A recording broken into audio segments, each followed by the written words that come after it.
मैंने इसको लिखना शुरू किया था 10 साल की उम्र में। फिर मैंने इसको 11 से 12 महीनों में ख़त्म किया। इसका ड्राफ्ट 1 लिख लिया। हमारे यहाँ तो समझा जाता है कि किताब लिखना बहुत मुश्किल है, उसके बाद से पब्लिश करना कितना मुश्किल है। किस तरह इसे पब्लिश किया, क्या किन लोगों से रब्ता किया? अच्छा, जो आप किताब लिख रहे हैं वैसे तो मुझे पूछना तो नहीं चाहिए, लेकिन मुझे कुछ बता सकते हैं कि उस जो सीरीज़ 2 आ रही है उसके अंदर क्या होने जा रहा है?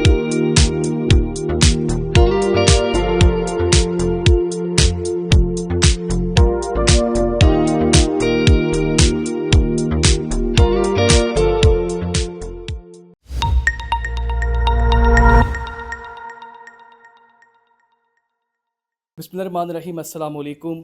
आज की दुनिया के साथ मैं हूं आपका मेज़बान अब्दुल्ला रफ़ीक, और आज फैसलाबाद में हम आपकी मुलाकात करवाते हैं जो है पाकिस्तान की सबसे कम उम्र मुसन्निफ़ा के साथ। मेरे साथ जो है वो अरूश खान मौजूद हैं। अरूश, इतनी सी एज में किताब लिख ली, ये कैसे किया और ख़्याल कैसे आया? आजकल तो हम बच्चे देखते हैं वो टिकटॉक में, सोशल मीडिया में अपना टाइम जो है वो वेस्ट करते हैं, या जो रूटीन होती है अमूमन वो भी इस तरह की होती है कि स्कूल, एकेडमी और दिन टाइम ही नहीं मिलता। तो किस तरह किताब लिखी, किस तरह ख़्याल आया, ये सब कुछ मैं आपसे जानूँगा। मुझे बताइएगा कि स्टार्ट कैसे किया और किताब का ख़्याल। ये शुरू तब हुआ था जब लॉकडाउन हुआ, ऑनलाइन क्लासेस हो रही थी, घर पर बोरियत छाई हुई थी। तो तब मैंने सोचा कि ऐसे ही कुछ लिखते हैं। तब पब्लिशिंग का और इसको प्रिंट करने का कोई ख़्याल नहीं था, बस लिखने का था। तो तब मैंने लिखना शुरू किया। एक छोटी किताब लिखी, उसको फिर उससे थोड़ा दिल हट गया। फिर मैंने इसका सोचा कि कुछ और आइडिया लेते हैं। तो फिर मैंने द एकोज़ ऑफ एरेबस्टिजियन का प्लॉट लिखा और सोचा कि हम इसको आगे इसको लिखते हैं। तो मैंने इसको लिखना शुरू किया था 10 साल की उम्र में, और फिर मैंने इसको 11 से 12 महीनों में ख़त्म किया। इसका ड्राफ्ट 1 लिख लिया। फिर इसके 3 to 4 बार इसको रीराइट भी किया, इसको एडिट किया, इसका फ़ीडबैक लिया, और ऐसे करते ही करते फिर इसको इस साल पब्लिश किया। अच्छा, इस साल किया आपने पब्लिश? और जब किताब पब्लिश किया, हमारे यहाँ तो समझा जाता है कि किताब लिखना बहुत मुश्किल है, उसके बाद से पब्लिश करना कितना मुश्किल है। तो किस तरह इसे पब्लिश किया, क्या किन लोगों से रब्ता किया, वो सब बताइएगा। इसमें जब मैंने इसको लिख लिया था तो इसका कवर ख़ुद बनाया, और जो इसका मेन फ़ीडबैक था वो मेरे बीटा रीडर्स थे, कुछ इंटरनेशनल और नेशनल फ्रेंड्स, जिन्होंने इसको पढ़कर मुझे सजेशंस दी कि इसको ऐसे करो, इसको ऐसे करो।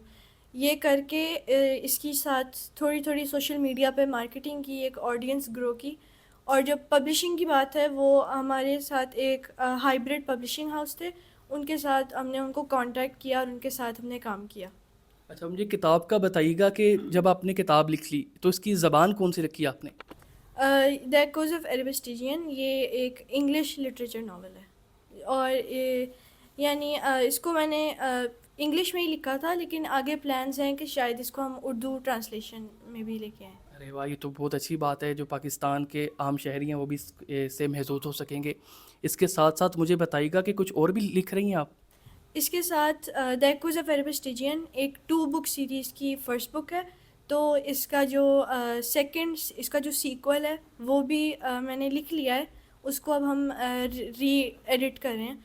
और उसके साथ साथ दिसंबर 12 को एक मेरी पोइट्री बुक है, पैंडेमोनियम, वो पब्लिश हो जाएगी।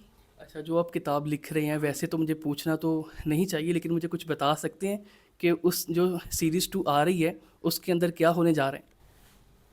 स्पॉयलर्स हैं, लेकिन एक इसके अंदर एक ड्रामेटिक चेंज आ जाता है।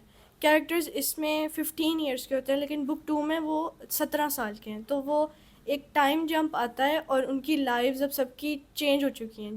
जैसे वो बुक 1 में थे, अब वो वैसे नहीं रहे। और वो बीच में उनका जो फ्रेंड ग्रुप है वो बुक 1 में बहुत पास होता है।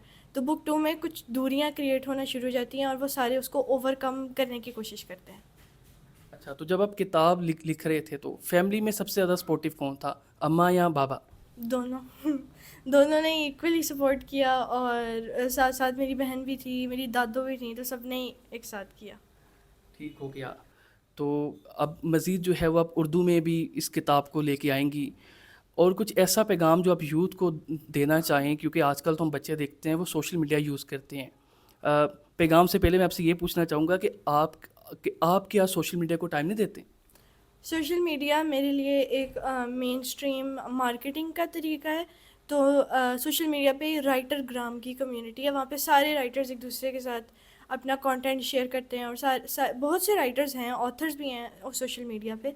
तो ज़्यादा उनके साथ भी कनेक्शंस हैं, उनसे भी कभी डिस्कस कर लेते हैं, एक दूसरे से पूछ लेते हैं कि कैसे आप लिख रहे हो, कैसे जा रहा है। तो सोशल मीडिया ज़्यादा मेरा राइटिंग के लिए ही यूज़ है, और ये भी डिपेंड करता है कि आप सोशल मीडिया यूज़ किस चीज़ के लिए कर रहे हैं। तो अभी बस बुक्स के लिए यूज़ हो रहा है, और मेरे स्मॉल बिजनेसेस हैं, मेरी एक मैगज़ीन है, उनके लिए भी साथ साथ। ठीक है, और एंड पे यूथ को क्या पैगाम देना चाहेंगे आप, कि जो बच्चे हैं वो किताब लिखना चाहते हैं या बहुत सी बच्चियां हैं जो अरूश बनना चाहती हैं, तो उन्हें क्या करना चाहिए? ये है कि आपने गिव अप नहीं करना, क्योंकि बहुत सी स्टोरीज आती हैं, और ऑथर्स जो अभी बहुत यानी कि सक्सेसफुल ऑथर्स हैं, वो भी बताते हैं कि वो बहुत रिजेक्शन फेस की हुई है उन्होंने।